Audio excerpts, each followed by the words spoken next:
Hey everyone, welcome back. I hope you all had a great spring break. By now, you have had a chance to complete your one and only test for this course, which is the midterm, and your scores have been posted. You will also see that midterm grades have been posted. And just to clarify, for persons who don't understand the scoring system, the scores computed for those courses are weighted scores. And so if you review the syllabus, you will see that different types of assignments have different weights. And so pay attention to the weighted score column instead of the total score column to see where you stand in the course. For persons who are not where they want to be right now, the good thing is we're only halfway through, and there is an opportunity to improve your overall grade in the course. We do have final projects that are very heavily weighted in your as a part of your overall grade for the course. I would suggest that you start working on those earlier rather than later. Some persons may have seen that I may have suggested that you look at a different topic for your projects. This is primarily in the cases of students who have used international marketing or global marketing case made topic suggestions that are more global marketing related rather than the US multicultural audience. And so I may have suggested that you take a look at a different topic. I will be available for consultation as of this week in my office if you have questions about your final projects. Um, in terms of what we're going to be doing this week, we are going to be continuing our discussion on African Americans. I trust that by now you guys have had the chance to review Muella Chapter 5 and Morse Chapter 3.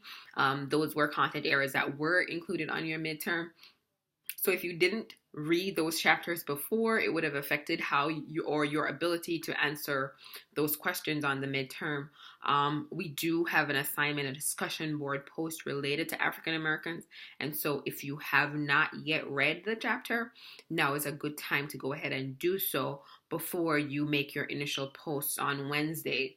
I want to also reiterate that your initial posts are due by midnight on Wednesdays, but you're also required to respond to 2 classmates' posts by Friday. I'm seeing where a lot of people are only responding once.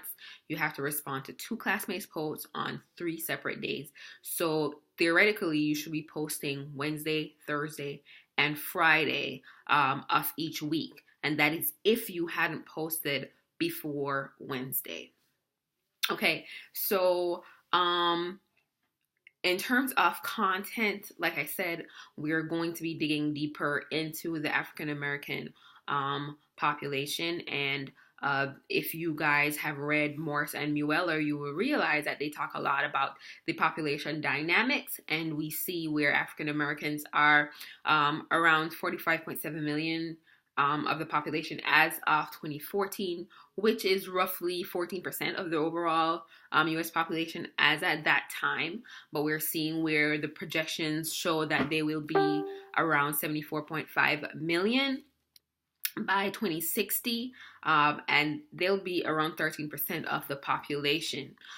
In terms of African Americans, this is one of the groups that when we discuss them, we're not necessarily talking primarily about immigrants. We're talking primarily about people who are born in the USA, but they are culturally different than the mainstream, right? That's not to say that there is not a immigrant population that is also wrapped up in all of this. Both Morris and Mueller do talk about, but Morris to a greater, Mueller to a greater extent talks about the immigrant Black population, and we see that over 70% of all foreign-born Blacks came into the U.S. over the past 2 or 3 decades. We also see where over 80% of that number are from the Caribbean and from Africa. But the Caribbean leads, and in terms of the countries that contribute the most, over 80% of the Caribbean Americans are of either Haitian or Jamaican descent. We also see that African Americans are concentrated in certain areas. So we see where the southern states are very big, and that's followed by the Midwest and the Northeast. And we have a smaller population in the western areas of the U.S. We also see where major metropolitan areas like New York, D.C., Atlanta, that are showing the largest numbers. We also see in the text that there is the southern migration phenomenon of the more educated African Americans.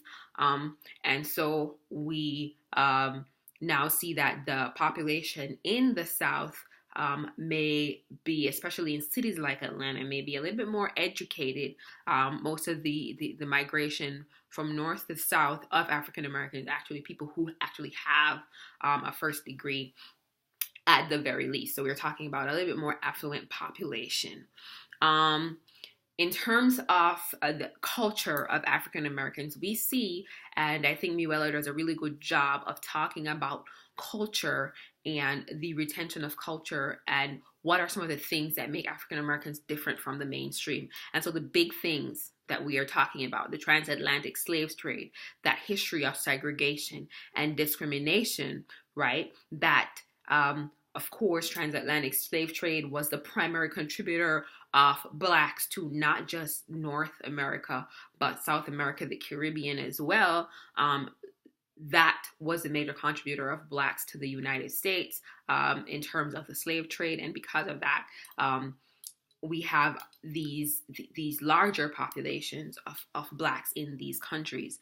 And what we are seeing also is that there is a strong retention of the African culture and also of Black culture in African American communities. In terms of Black immigrants from Africa and from the Caribbean, there is very strong cultural retention in first and second generation at the very least. These people are more likely to identify themselves first by country of origin, and then by a particular ethnic group. And so we're seeing where that is very important. We also see that that whole history of slavery, like I said, legal segregation and discrimination, which is a common factor that not just Blacks in America had to deal with, but Blacks all over this side of the world in terms of the West, right? And this is a unifying factor. This is something that has had long and pervasive, lasting impacts on the psyche of the African American or the Black consumer. I think Morris does a really good job of talking about the whole history and how Blacks feel about their state or their position in American society, what the election of Barack Obama had, the impact that had on the Black community, and how they felt about their positions in the Black community. And so if you haven't read, I would encourage you to go ahead and do that. Some of the things that I want to pull out of our readings is that even though the Black population has similar experiences, we have to understand that this group is heterogeneous. They're not all the same, right? They want to be included on a real level. And so we're not just talking about stereotypical portrayals in media. They expect that advertisers and marketing communication should go deeper. They want to see more and differently in terms of marketing communication, which just means that they want to see multifaceted portrayals of themselves in media. So they don't want to just see portrayals of the stereotypical images that Morris talks about, the mammy figure, people in service industries, waiters, maids, the help. Pretty much they want to show the multifaceted aspects of Black America. And I think it is Mueller who does kind of go into some suggestions as to how we can portray African Americans in a non-stereotypical fashion. One thing that we also note is that they have a higher need to sustain ethnic traditions and their symbols. They're very proud of their ethnic heritage, more proud of their ethnic heritage than, for example, non-Hispanic whites.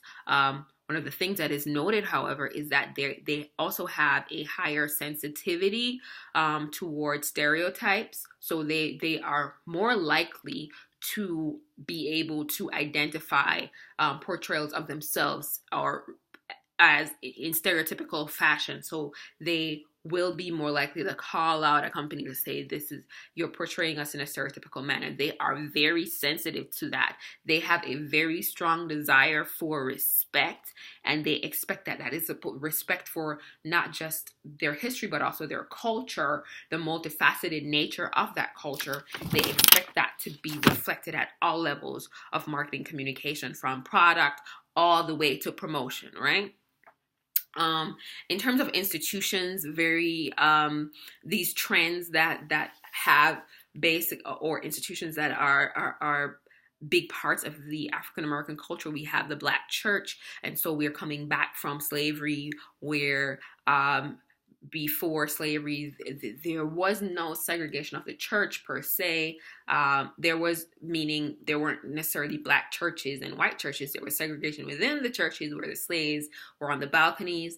But then post-slavery, then there was segregation. The church became an institution of political power. It became a central place for not just expression of pain and struggle, but also for organizing, right? And we saw where a lot of leaders in the Black community came out of the Black church. So when we think about Dr. Martin Luther King, it's the Reverend Dr. Martin Luther King. He was a pastor. His dad before him was also a pastor. And so we can see that very pivotal role that the Black church played in African American culture. And even now, the Black church still continues to play that role. One of the things, even in politics today, it is still playing that role. Here in Cleveland, I know that Hillary Clinton, who has, I think, the stronger Black vote here in Cleveland, has used churches for organizing political events to bring together members of the African American community in churches and through churches, and has been able to reach African Americans through that organization. Other companies have taken advantage of churches to reach African Americans, and so that is one. Of course, African Americans are also very collectivist, and whereas in the Hispanic culture, collectivism is really centered around the family, for African Americans, it's centered around community. And so we see higher levels of civic engagement. I think it was Morse that talks about that. We also are seeing where African American income and buying power is rising. That has partially to do with increased levels of educational attainment. And what we are seeing also is that Black women are attaining first degrees, graduate degrees at much higher rates than African American men. We're also seeing where business ownership in the African American community has done a lot to increase the income and buying power of African Americans. And we're seeing where, again, African American women are leading in ownership of businesses. And a lot of these businesses are part-time. They don't necessarily hire a lot of people, and these are used to supplement primary incomes. We see where African American home ownership is lower than the general population, but we are having increasing rates of African Americans who are saving towards owning a home. So like we're seeing a lot of interesting trends. We're seeing a lot of very interesting factors that can point to the growth and the increase in power of the African American community. Definitely, we are also seeing where their consumption patterns in terms of what they buy are relatively similar to the mainstream. However, how they buy, there are differences, right? We see that also race has a lot to do with where they buy. They want to be in an environment where racial profiling does not exist, and that will play a very important role in where they buy. Racial profiling is a very big issue in the shopping experience of African American consumers, and it is discussed in both Morse and Mueller. You really need to take a very good look at that. What we also see, however, is that even though African Americans are roughly 13-14% of the population, they only account for about 1% of ad spending. So there is not as much of a focus on the African American community in terms of spending. And this is partially because African Americans are Americans. And so a lot of people feel that mainstream messaging should be able to reach them since they are not immigrants. That is not the case. This is something that we, as multicultural marketers, have to understand that culturally these people are different. In terms of race, Morse does a really good job of talking about race as a social construct. But what he says that we have to understand is that even though race is a social construct, it definitely colors African American perception. And Morse says that it almost appears as if blacks and whites are living in a completely different world, which is definitely true. And so while as marketers we want to portray equality, we want to believe that we are at a place where race is really a social construct. It does not really exist, and so we don't have to take it into consideration. But the Black experience, which is discussed by Mueller, makes it necessary for African Americans to be treated differently in advertising because their experience has been different, because those influences still persist even after these several generations, right? I think it's Morse that talks about the family and community being extremely important to the Black community because of the history of slavery and segregation, and the fact that Black families were separated and had been separated for generations. And so that coming together is extremely important. And it has only gotten more popular with the passage of time, not less. So Morse had some really cool tips that I want to just reiterate. One is to acknowledge, represent, and respect the African American community. So one, acknowledge that they are different. To represent them, meaning they want to have a voice, they want to have a presence. And also respect for the culture, respect for the difference, right? For the heterogeneity of the community. It also asks that to show them as they are. So pretty much it's saying, we are not your stereotypes. We are not what you think we are. We are doctors, lawyers, educated people. We are crazy people too. But we are not the stereotypes. And so they don't want advertising to reinforce negative stereotypes. They want advertising to reinforce and show the multifaceted nature of their culture. And the final thing is being authentic. And so what they're saying is that companies should not go about reaching African Americans in this one-shot fashion. What they really want is a relationship. They want continuity in these relationships. They don't want any tokenism is not accepted. You will be perceived as inauthentic, and they're really looking for relationship